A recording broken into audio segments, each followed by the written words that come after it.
Hermosa presencia, así que Dios va a hacer algo en esta mañana. Amén. Sé que hay gente nueva, pero también quiero recordarle a aquellos que no trabajan continuamente con la palabra, que estamos en el año 5783, que estamos en una década, la década de la boca de Dios. La boca de Dios, ¿sabe dónde está la boca? En el cuerpo de Cristo. Entonces esta es una década donde muchas cosas van a pasar conforme lo que declaremos en fe, conforme a los propósitos y a la voluntad de Dios. Yo quiero que usted mantenga esa idea, porque todo lo que se viene desarrollando y lo que se va a desarrollar tiene que ver con nuestras palabras y con las palabras del enemigo. Porque esta va a ser una guerra de palabras, una guerra de semillas, una guerra de frutos. Entonces nosotros tenemos que estar atentos a qué cosas hablamos. Que las cosas que salgan de nuestra boca lleven fruto. Lleven fruto de Dios, porque también pueden llevar a veces una maldición, una palabra hiriente, una palabra que te va a bajonear, una palabra que no te va a dar ganas de seguir. Depende de vos qué tipo de palabra, qué tipo de fruto, qué tipo de semilla son las que vas a estar hablando. Estamos, según la palabra profética para este 2023, en un año de crecimiento. Y no solo que va a ser un año de crecimiento, de madurez, sino que va a ser un año fructífero para todos nosotros.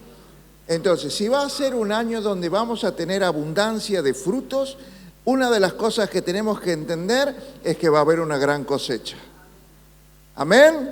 Va a haber una gran cosecha. ¿Amén? Así que quiero que veamos esta historia que está en Jueces capítulo 6, del versículo 1 en adelante, porque está puesta aquí en la Biblia para advertirnos del espíritu de Madián. Y fíjese lo que significa la palabra Madián, el que disputa con sus dichos. El que dice dichos para meterte miedo, para amedrentarte. Entonces tenemos que entender que no solo va a ser una lucha contra Madián, sino también vamos a ver que hay una alianza con Amalek, que ya vimos que era el espíritu que lamía las heridas. Entonces, ¿por qué? Porque estos espíritus se van a unirnos para atacar la cosecha. Son espíritus que aparecen cuando la cosecha está lista. Por eso es que esta palabra viene a abrirnos los ojos, a correr el velo, para que nosotros entendamos qué es lo que vamos a estar viviendo, qué es lo que ya estamos viviendo en el mundo espiritual. Pero dice, yo vivo en lo real, sí, pero lo espiritual va a afectar tu realidad. Lo espiritual va a afectar. Fíjese que estos espíritus no van a atacar cuando siembran. Estos espíritus atacan en época de cosecha. Por eso es importante identificar al enemigo en este año de cosecha. Vamos a leer lo que dice Jueces capítulo 6, desde el versículo 1. Los hijos de Israel hicieron lo malo ante los ojos de Jehová. Y Jehová los entregó en mano de Madián por 7 años. La mano de Madián prevaleció contra Israel. Y los hijos de Israel, por causa de los madianitas, se hicieron cuevas en los montes y cavernas y en lugares fortificados. Pues sucedía que cuando Israel había sembrado, subían los madianitas y amalecitas, los hijos del oriente contra ellos, subían y los atacaban. Y acampando contra ellos, destruían los frutos de la tierra hasta llegar a Gaza, y no dejaban qué comer en Israel, ni ovejas, ni bueyes, ni asnos, porque subían ellos sus ganados y venían con sus tiendas en gran multitud como langostas, y ellos y sus camellos eran innumerables, así que venían a la tierra para devastarla. De este modo empobrecía a Israel en gran manera por causa de Madián, y los hijos de Israel clamaron a Jehová. Y cuando los hijos de Israel clamaron a Jehová a causa de los madianitas, Jehová envió a los hijos de Israel un varón profeta, el cual le dijo: así ha dicho Jehová de Israel: yo os hice salir de Egipto, yo os saqué de la casa de servidumbre, os libré de la mano de los egipcios, los libré de la mano de todos los que los afligieron, a los cuales eché delante de vosotros, y os di su tierra. Y os dije: yo soy Jehová vuestro Dios. No temáis a los dioses de los amorreos, en cuya tierra habitáis, pero no habéis obedecido. No habéis obedecido a mis dichos. Y vino el ángel de Jehová y se sentó debajo de la encima que está en Ofra, la cual es de Joás Abiserita, y su hijo Gedeón estaba sacudiendo el trigo en el lagar para esconderlo de los madianitas. Y el ángel de Jehová se le apareció y le dijo: Jehová está contigo, varón esforzado y valiente. Gedeón le respondió: Señor, si Jehová está con nosotros, ¿por qué nos ha sobrevenido todo esto? ¿Y dónde están todas sus maravillas que nuestros padres nos han contado, diciendo: ¿no nos sacó Jehová de Egipto? Y ahora Jehová nos ha desamparado y nos ha entregado en manos de los madianitas. Mirándole, Jehová le dijo: ve con tu fuerza y salvarás a Israel de la mano de la madianita. ¿No te envío yo? Entonces le respondió: Señor mío, ¿con qué salvaré yo a Israel? He aquí mi familia es pobre en Manasés, y yo el menor de la casa de mi padre. Jehová le dijo: ciertamente yo estaré contigo, y derrotarás a los madianitas como a un solo hombre.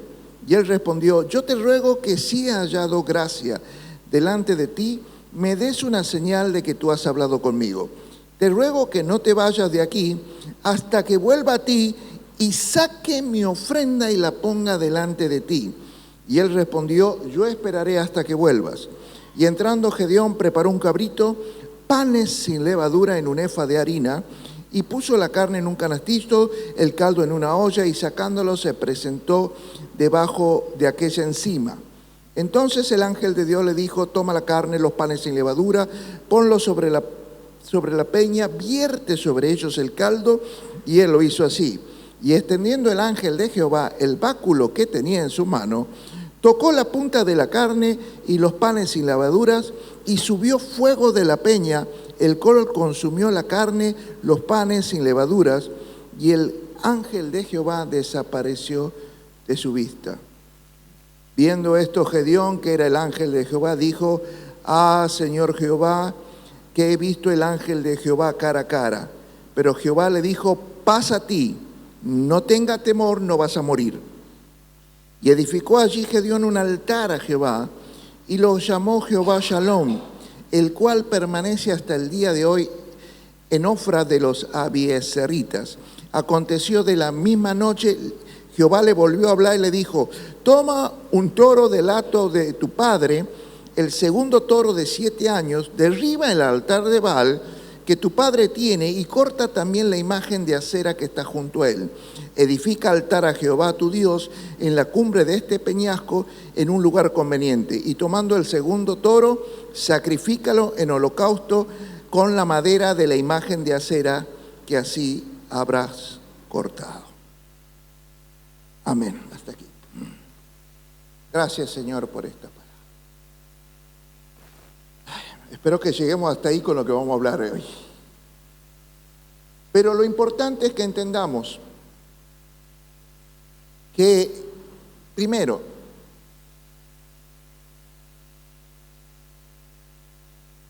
los madianitas prevalecían durante 7 años. Y cuando venían a devastar todo, no lo hacían solos. Porque normalmente vamos a ver que ellos hacen alianzas estratégicas para devastarnos. No sé si te ha pasado que tienes un problema de salud y te aparece el problema del matrimonio y te aparece el problema de otra cosa y parece, pero todo junto me va a venir. Bueno, entonces a veces nosotros no entendemos que no es solo un enemigo que nos está atacando, si son varios enemigos.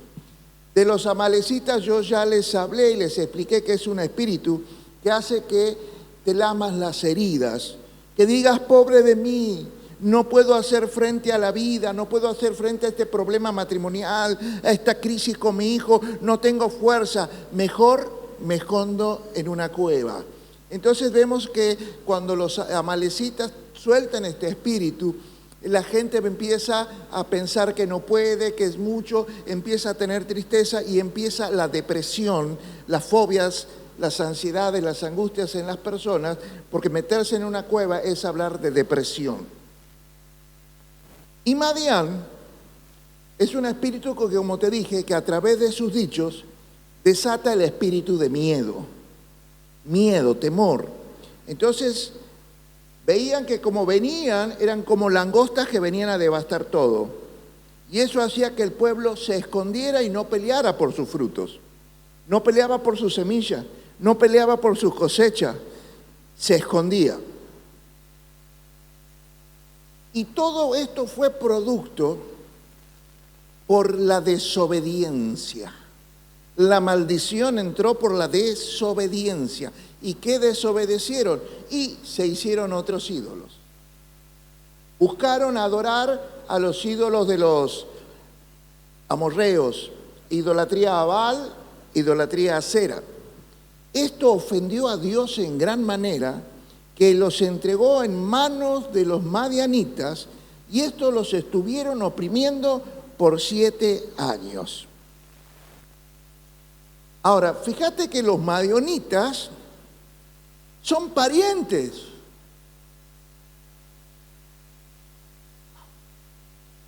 ¿De qué te estoy hablando? Que muchas veces, la opresión o el ataque va a venir de tu propia familia. Bueno, yo sé que muchas veces a usted no le sucede, pero imagínense que a veces los ataques más inesperados vienen de tus propios parientes. Los madianitas son descendientes de Abraham. No sé si sabían, Abraham murió a los 175 años y tuvo una última esposa que se llamó Setura. Y el viejito Shinfu tuvo 5 hijos con Setura, entre los cuales tuvo 6 hijos, 6 hijos, ya después de muerta Sara y todo. El 4.º hijo era Madián.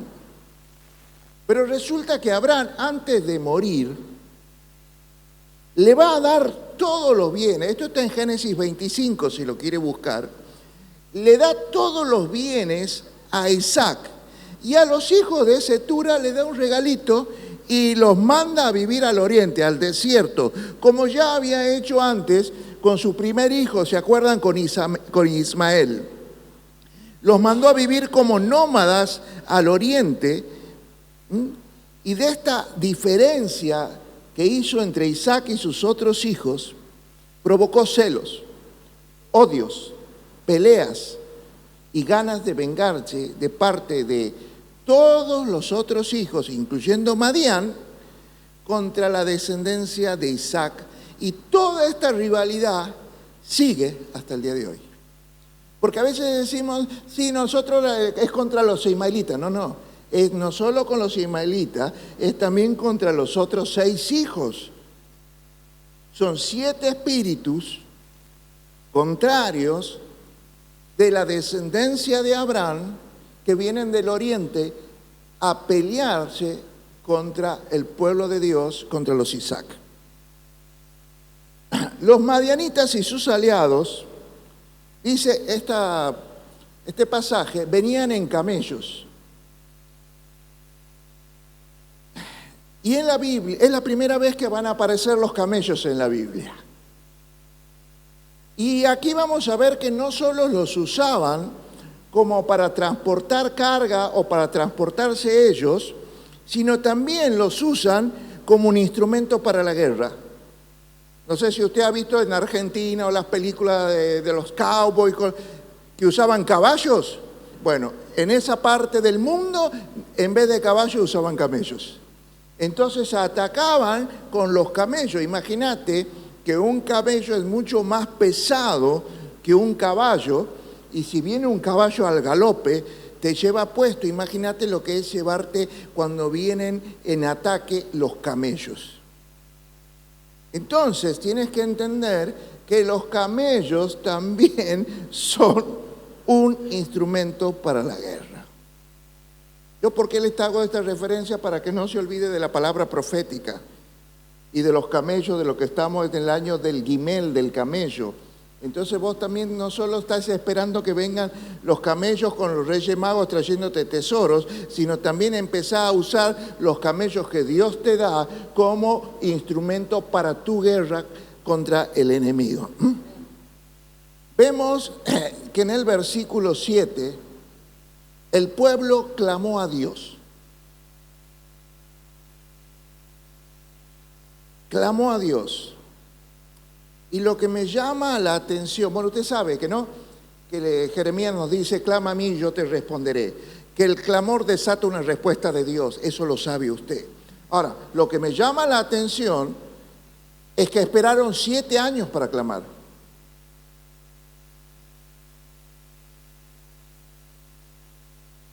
Se pasaron 7 años oprimidos, devastados, escondidos en cuevas, llenos de miedo, sin defender sus cosechas, sin defender lo que eran suyos, cansados de que les roben los sueños, los proyectos, con conformarse con poco, con no disfrutar sus frutos.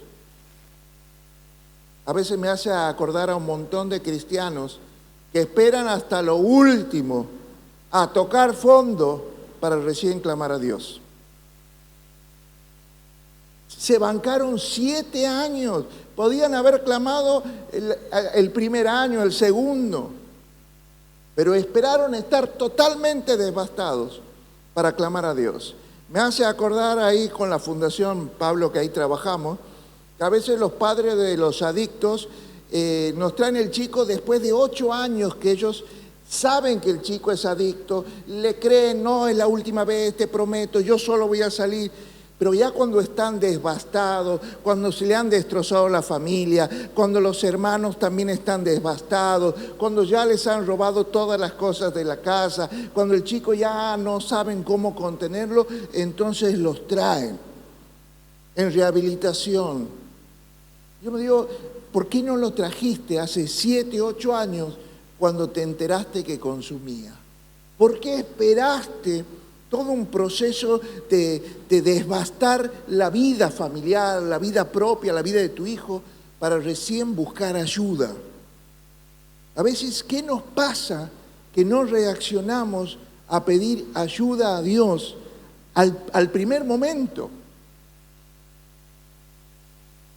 Pero yo te digo, ¿será que se conforman? Bueno, algo nos queda, vivamos en cueva con miedo, pero alguito nos queda porque seguimos viviendo. Alguito queda para comer. Miren, no te conformes a que te roben las cosas que Dios te bendijo. No te conformes con mucho menos de lo que te corresponde. Por eso debes rebelarte contra la opresión, con lo que te están robando lo que es tuyo, y empezar a clamar a Dios. Porque ese es el primer paso. Todo comienza cuando vos clamas, no digo cuando oras. Hay una gran diferencia entre orar y clamar. Y la mayoría ora. Te lo pongo en tus manos, hace algo. No. Dios quiere ver clamor. Un clamor, que te tires de rodillas, que llores, que abras tu corazón y le digas a Dios, no doy más, ayúdame, yo no puedo. Estoy cansado de que me roben lo que es mío. Versículo 8, si lo tienen ahí. Después del clamor, ¿qué es lo primero que va a hacer Dios? Enviarte un profeta. Wow. Te envía una palabra profética. Cuando clamaron a Dios porque estaban hartos de vivir con escasez, hartos de llegar arañando a fin de mes, cuando estaban hartos de no ser felices, entonces Dios, como respuesta, le envía una palabra de liberación a través de un profeta. Un profeta que le va a declarar, viene una temporada nueva. Yo creo que no están entendiendo, pero no importa. Cuando la vuelvan a escuchar la van a entender. Entonces, viene una temporada nueva para tu vida, en la que Dios va a derrotar a tus enemigos. ¿Cuándo qué? Cuando dejen de adorar los dioses de los amorreos. Porque ¿cómo empezó todo esto? Cuando ellos desobedecieron y sacaron a Dios del primer lugar de su corazón, y en este caso pusieron a los dioses de los amorreos, a Baal y a Asera. Y de esa manera la miseria entró a causa de la desobediencia.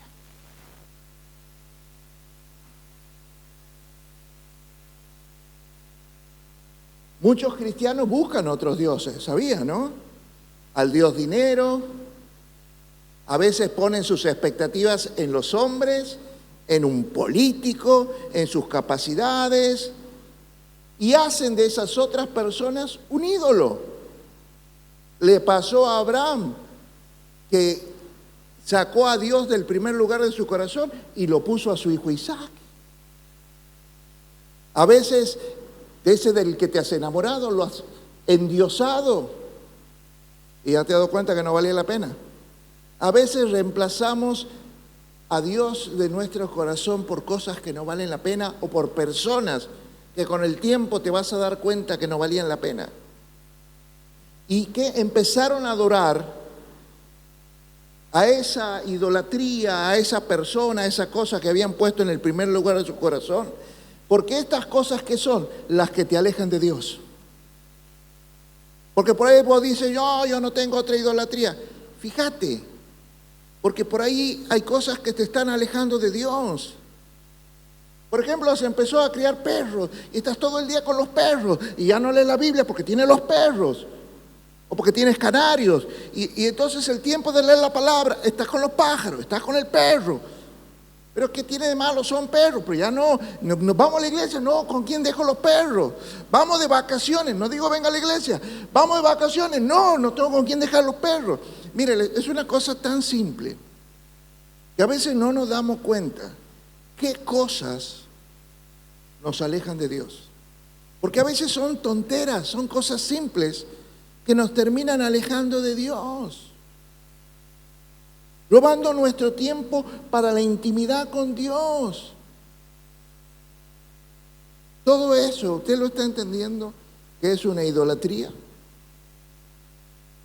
Después de enviar un profeta, versículo 11, lo segundo que va a enviar Dios es un ángel.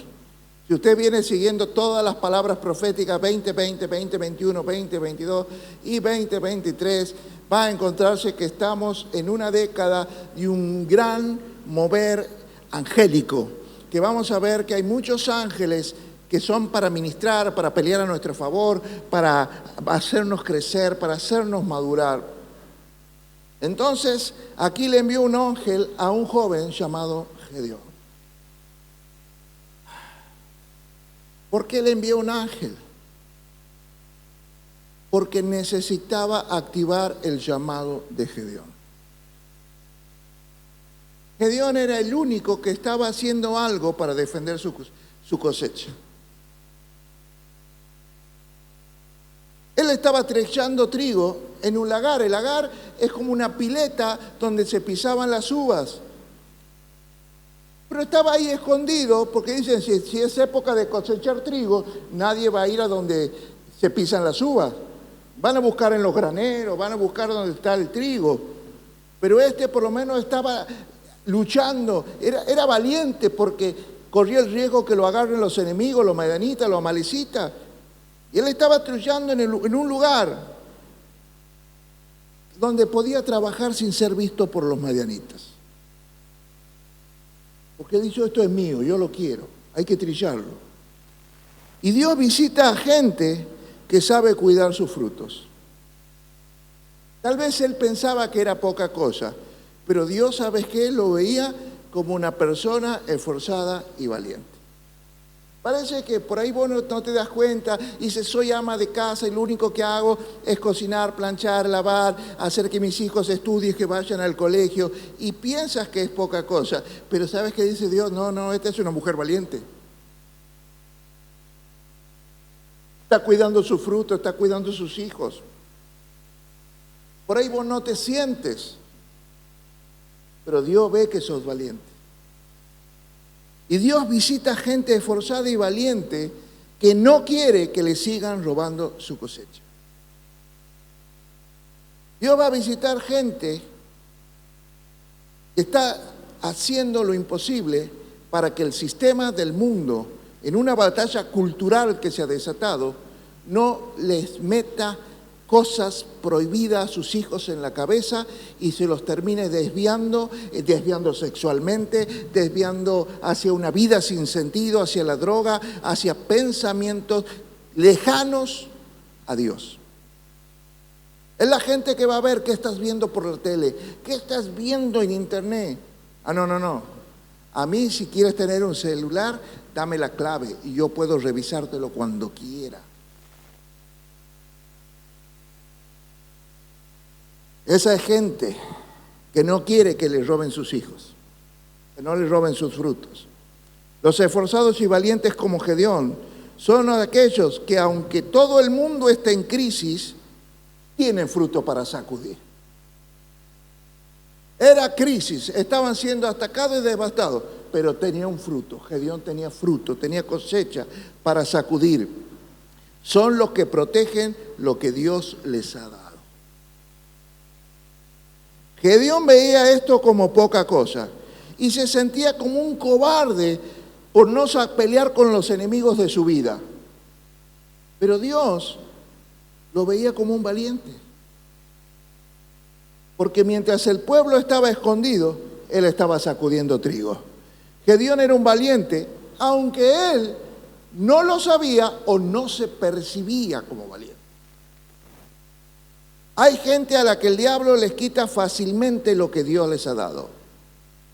Pero hay otros que van a pelear por sus bendiciones, por las bendiciones que tienen en su vida, por su matrimonio, por sus hijos, por su trabajo.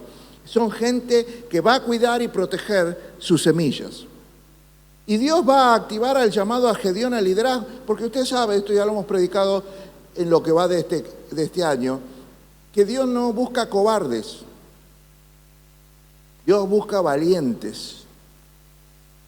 Dios busca valientes para formar parte de su ejército. Entonces lo va a activar a Gedeón al liderazgo, porque él necesitaba un líder que lo sigan. Miren, necesitaba un líder valiente, porque vos puedes ser un ejército de leones, pero si tu líder es una oveja, no vas a la victoria. Pero si sos una manada de ovejas, pero tu líder es un león, vos vas a ganar. El liderazgo marca la diferencia entre la victoria y la derrota. Entonces, el espíritu del líder es lo que va a marcar la diferencia. Amén.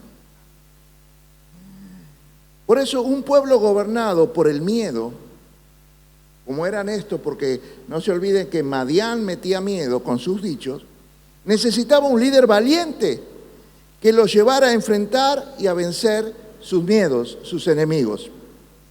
Y lo primero que le va a decir el ángel es: tienes el favor de Dios. Wow. ¿Te acuerdas la prédica del domingo anterior? Wow. Lo primero le va a decir: Dios está contigo. Cuentas con el favor de Dios, cuentas con la gracia de Dios. Dios te está respaldando. Y después le dice que Dios lo ve como un varón esforzado y valiente. En el versículo 15 y 16 vuelven las preguntas de la prédica del domingo. ¿Cómo puede ser esto? ¿Cómo puede ser esto? Si yo soy pobre, mi familia es pobre, es la más pobre, y yo soy el menor de la casa de mi padre. Porque él estaba viendo su realidad y cómo se percibía, pero no estaba viendo lo que Dios veía. Y lo que Dios veía era el potencial dentro de Gedeón para ser un líder esforzado y valiente. El miedo, y aquí lo voy a enganchar con la prédica del viernes del pastor Pablo, el miedo había puesto vendas mágicas en los corazones de los israelitas. Ellos se veían y se sentían como el diablo quería que se sintieran para que no pelearan por sus frutos. Poneme Ezequiel 13:18. Fíjese lo que va a hablar aquí Ezequiel 13:18. Ezequiel 13:18 va a hablar de vendas mágicas, ¿lo está diciendo? Hay de aquellos que cosen vendas mágicas para todas las manos, hacen velos mágicos para la cabeza de toda edad, para chicos, viejos, grandes, para cazar sus almas. Porque las vendas mágicas y los velos mágicos es para atrapar el alma de una persona. El alma son los pensamientos y los sentimientos. Y si vos piensas y sientes de una manera, ahí está tu voluntad, cómo vas a actuar. Y si ellos sienten y creen que no pueden y tenemos miedo, no van a enfrentar nunca nada. Y después, como dijo el pastor Pablo el viernes, lean el pasaje porque está hablando de profetas que hacen estas cosas. Entonces, ¿qué te estoy hablando? Que está hablando de gente que con sus palabras ponen velos mágicos o vendas mágicas y cazan el alma de las personas. Porque nunca te olvides que estamos en una guerra de palabras. Estamos en la década del PEI y en lo espiritual se está desatando una guerra de palabras. Mire para que lo entienda. ¿Conoce usted el famoso pasaje de Primera de Samuel capítulo 17? Cuando salía Goliat y estaba ahí Saúl con todo su ejército de guerreros y salía un gigante y metía miedo ¿con qué? Con sus palabras. Salía a la mañana, al mediodía y a la tarde y con sus dichos le metía miedo. Con sus amenazas le metían miedo. Hasta que vino uno que creía más en la palabra que Dios le había dicho que en la palabra del gigante. ¿Qué palabras crees? Porque a veces como vivimos, yo creo la palabra de Dios. Sí, pero como vives, parece que crees más las palabras del diablo. A veces le crees a Dios. Yo le creo a Dios. ¿Y por qué haces esto? ¿Por qué mientes? ¿Por qué sos corrupto? ¿Por qué sos infiel? No me dijiste que le creías al diablo. Le creo a Dios, pero termino haciendo lo del diablo. Entonces significa que aunque conozcas la palabra de Dios, en el fondo terminas obedeciendo. ¿Qué obedeces? Creyendo porque te seduce más, porque te gusta más, porque deseas más lo que el diablo te ofrece con sus palabras. Porque a veces, entiendan, no solo es meter miedo, a veces es seducirte para que vos te vayas en desobediencia. Y no te olvides, todo empezó porque un pueblo desobedeció y la maldición y la miseria y la esterilidad, todo entró a causa de la desobediencia.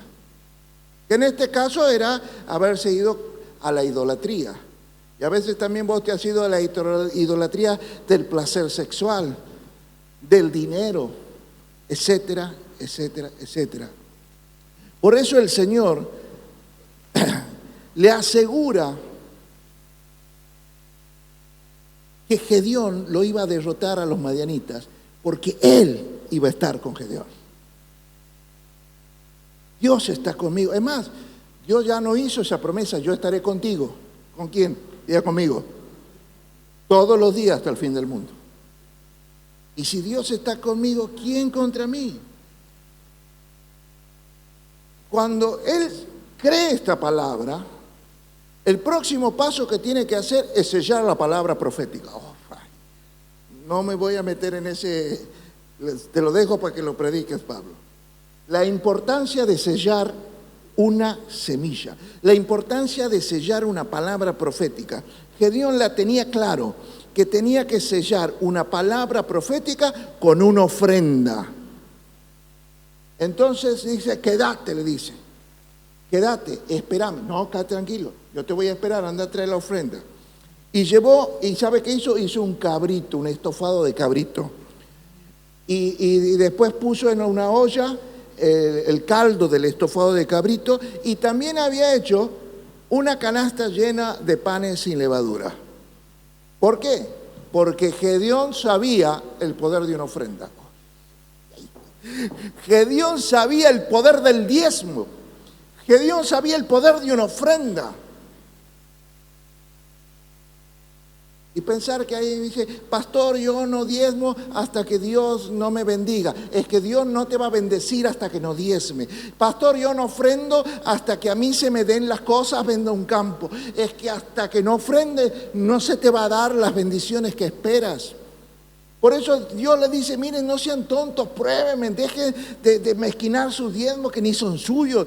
Traigan los diezmos y van a ver cómo abro, lean después Malaquías 3, cómo abro las ventanas de los cielos, derrama bendiciones que sobreabunden y no les va a faltar nada. ¿Y sabe qué dice? El devorador no podrá meterse con ustedes. Entonces quiere decir que Dios, a través de la obediencia, de la fidelidad en el diezmo o en una ofrenda, Él pelea por el que entiende el poder de una ofrenda, el de sellar una palabra.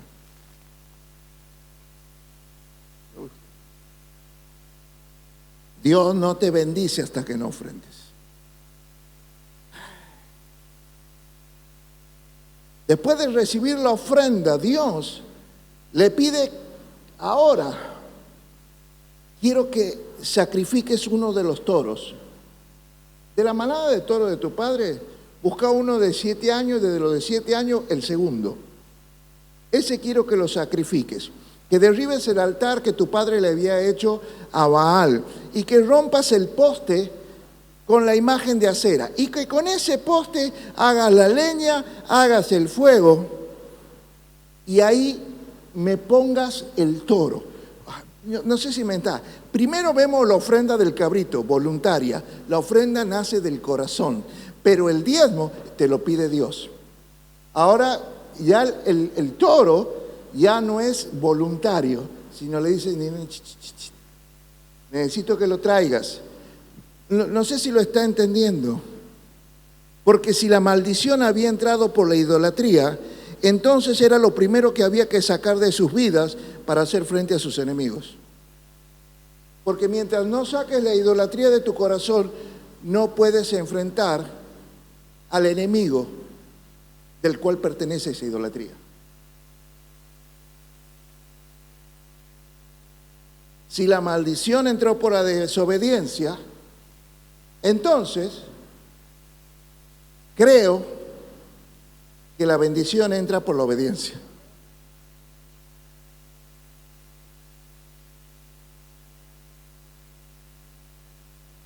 Pero vos sabes que a la gente que le cuesta obedecer, aunque no se dé cuenta, tiene parámetros de idolatría en su vida que son difíciles de sacar.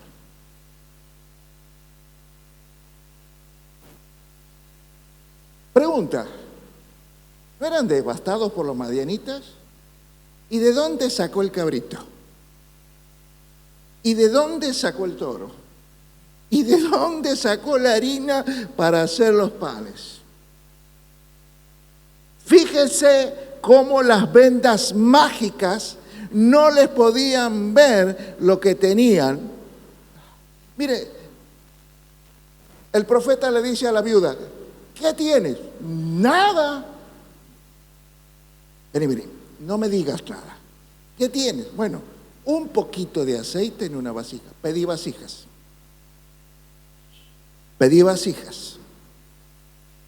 Porque con lo poquito yo hago mucho. Con lo poquito yo multiplico. Así es Dios. Pero el enemigo, ¿qué hace? Que vos sientas, percibas y creas que aún teniendo no tienes nada. No tengo nada. Entonces por eso las cosas no te cambian. Pero vos estás casada, ay, pero con ese, mejor no casarse, mejor no tenerlo. Escuchame, te enamoraste, te casaste con él, algo se metió con él que hoy no es lo que vos esperabas, pero ¿sabes qué? ¿Sabe la cantidad de solteras, solteronas, solteritas que desearían tener cualquier tipo de marido? Y usted, al que tiene, lo ve como poca cosa. Entonces a veces, ¿cómo? ¿Por qué se ríe? Pero a veces, entienda, ya tiene el material, hay que transformarlo. Hay que clamar, hay que orar, hay que... No voy a entrar porque ya entraría a predicar sobre matrimonio y no voy a entrar hoy. Pero fíjese cómo a veces las vendas mágicas no le permiten apreciar lo que tienen. Porque si yo le pregunto qué cosas buenas puede tener su marido, y bueno, él trabaja, él nos da la cobertura, se preocupa porque a los chicos no les falte nada, ni a mí tampoco, nos saca de vacaciones. Pero si vos la escuchaste 5 minutos antes, no servía para nada. Y después resulta que trabaja, que aporta, que ve que no le falta nada a los chicos. Es que a veces esas vendas mágicas, yo le estoy poniendo estos ejemplos para que vean cómo en muchas áreas de nuestra vida el diablo nos miente de tal manera que nos pone un velo que nos hace creer no puedo, no sirvo, no tengo, soy poca cosa, no tengo la fuerza, ¿cómo voy a pagar esa deuda? Y vas a vivir llegando, arañando a fin de mes, cuando Dios te quiere prosperado, bendecido y enriquecido. Pero dices, no. Por eso las vendas mágicas no te permiten ver lo que tienes y les quita el valor para enfrentar a sus enemigos. Por eso, como te dije en la Santa Cena, como él no se la creía, lo lleva, sacó un vellón. Primero, a ver, si es que vos me vas a apoyar, yo saco el vellón. Que venga el rocío, moje todo menos el vellón. Al otro día, bueno, vamos a probar al revés, que se moje el vellón y que todo lo demás está seco. Y le vuelve a hacer. Y el tipo seguía ahí dudando. Bueno, vení, escuchá lo que tu enemigo piensa de vos. El enemigo estaba lleno de miedo, de incertidumbre, porque sabía que Dios, respaldando a Gedeón, era invencible. Pero él no se lo creía. Ay, no sé si lo está entendiendo. Usted tiene a Dios, pero usted no se cree que todo lo puede en Cristo.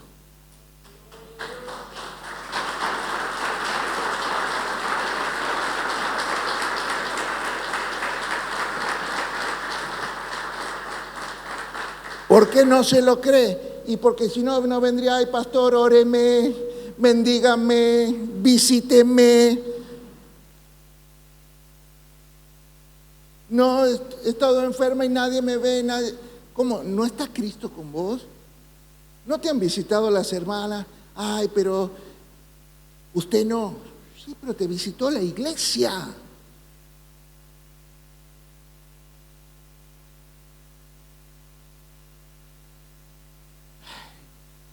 Tienes que creer que Cristo está con vos, que no estás sola, que el Espíritu de Dios vive en vos y tienes el poder para enfrentar todos tus problemas. Tienes el poder para enfrentarlo. Pero a veces dice, bueno, entonces porque hay gente que busca multitudes. Próximo paso, te lo hago corto porque si no se va a hacer muy largo. Gedeón toca el shofar, la voz profética. Ahora él toca el shofar, convocando a todo el pueblo de Israel para ir a la pelea contra los madianitas. ¿Cuántos vienen? 32,000. Entonces le dice, no, esto si con 32,000 los vencen, van a creer que ha sido una victoria de ellos, que ha sido con sus fuerzas. Y no me van a dar la gloria a mí, le dice Dios. Despedí a los que no estén muy convencidos. A los que están medio cobardes, con miedo, correlos.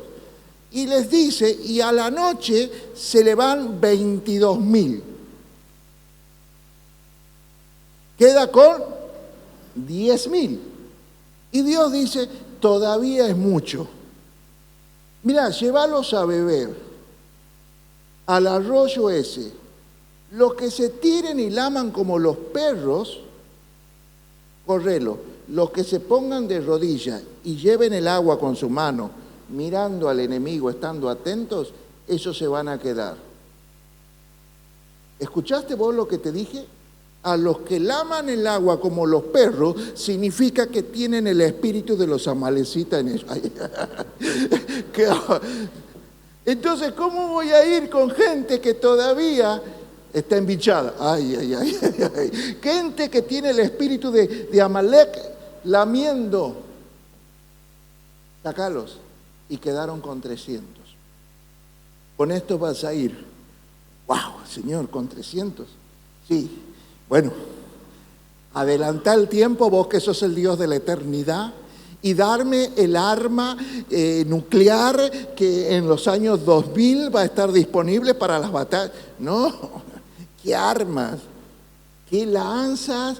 Ni ametralladoras, ni nada. Vas a ir con 2 cosas, con trompeta, con shofar. Vas a derrotar a tus enemigos con 2 cosas. Con una alabanza profética, con una adoración. ¿Y sabes qué pasa? Que en el momento de adorar, yo veo que muchos no adoran. Y la adoración rompe algo en el mundo espiritual que te va a llevar a una victoria. Pero hay gente que ni siquiera pone música cristiana. Miren, yo he estado viendo TikTok, Instagram, no sé cómo se llama, Reels, de muchas jóvenes de la iglesia. ¿No han visto? A mí me aparecen ahí en mi Facebook, que yo soy viejo y uso Facebook, me aparecen eso de las chicas de la iglesia. ¿Y qué canción pone? De Miley Cyrus. No sé, ¿alguien está entendiendo lo que la canción se llama Frutos? ¿Frutos? Flores. No, porque si no me van a tomar por loco. Y la canción se llama Flowers en inglés. Y es la canción con que todas las chicas se ponen y se ponen su imagen y ponen la canción. Busquen las chicas de la iglesia jovencita y van a conocer la canción de Miley Cyrus. ¿Me van siguiendo hasta aquí? Yo estoy en todo, claro, si soy el pastor. Pero me va siguiendo lo que le quiero decir. Ni siquiera en sus TikTok, en sus Reels, ponen música cristiana. Ponen Miley Cyrus. Después les cuento quién es Miley Cyrus. Hannah Montana, para que los que son más viejos.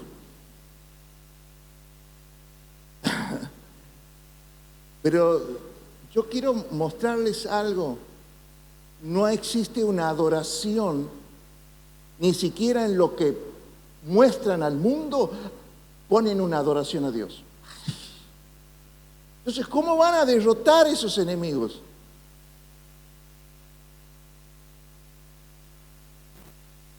La canción esa, Flowers, es una canción que habla, sí, me dejaste, qué sé yo, y lloré por vos hasta que me di cuenta que ya no te necesito, que yo puedo comprar mis propias flores, que puedo escribir, no necesito que vos me escribas mi nombre en la arena, yo lo puedo escribir solita, puedo escribir mi nombre en la arena, yo me puedo divertir sola, puedo caminar sola, tomada de la mano, no necesito tu mano.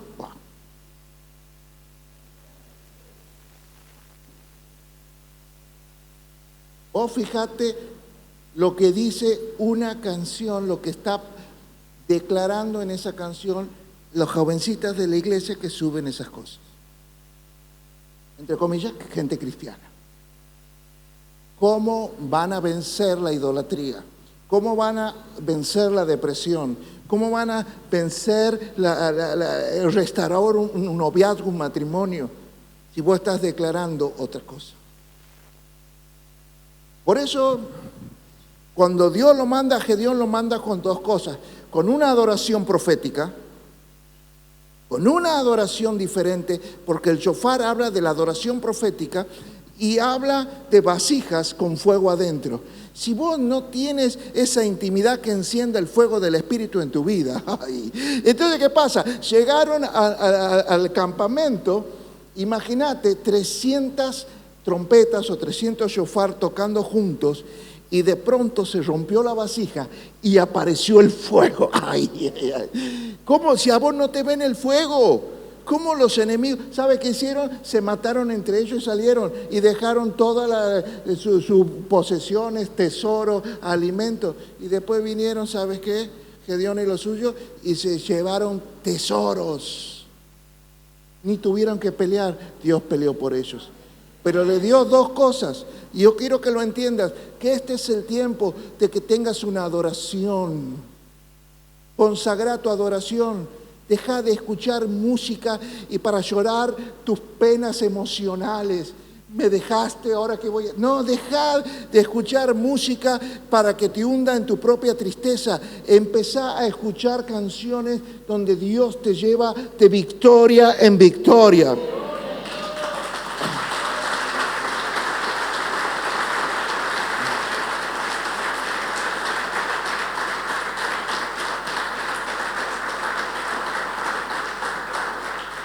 Mire, yo te voy a decir una cosa. Cuando vos empiezas a adorar a Dios y a que el fuego se encienda en ti del Espíritu Santo, es porque se te cayeron las vendas mágicas. Y te empiezas a ver como Dios te ve. ¿Y sabes por qué es importante que Gedeón se viera como Dios lo veía? Porque había que pelear por su cosecha. ¿Por qué es importante que vos te veas como Dios te ve y que tienes el poder del Espíritu Santo dentro tuyo? Porque este año vas a tener que pelear por tu semilla. Escúchame, vas a pelear batallas que vos no buscaste. Vas a tener que pelear batallas que vos no provocaste, pero te alcanzaron. Pero quiero decirte algo, el diablo anda tras tu semilla. El diablo anda tras tus frutos. Así que vas a tener que pelear por lo que es tuyo.